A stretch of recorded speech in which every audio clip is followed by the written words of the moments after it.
pembukaan kegiatan BIMTEK penguatan kapasitas petugas pendamping lanjut usia tahun anggaran 2019 segera kita mulai.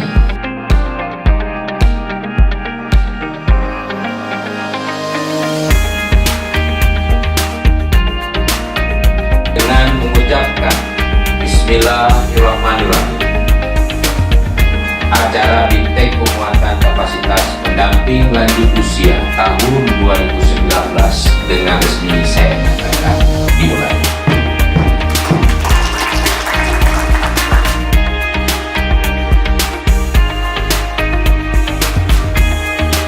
Ada beberapa hal yang menarik nih Pak Adi, karena melihat fenomena sekarang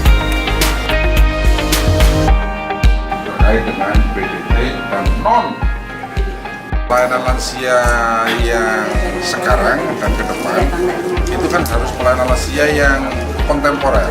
Artinya kontemporer adalah melebihi dari pelayanan yang sesungguhnya, yang seharusnya. Banyak sekali program-program baru yang kita lakukan terkait dengan lansia. Titik utama pelayanan lansia itu yaitu di pelayanan medis dan pembinaan mental dan rohani lansia.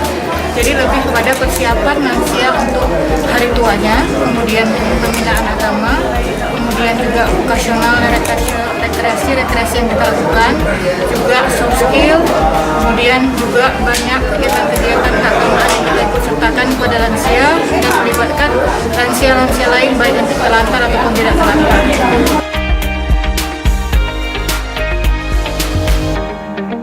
Bantu ini akan menghuni jari-jari saya.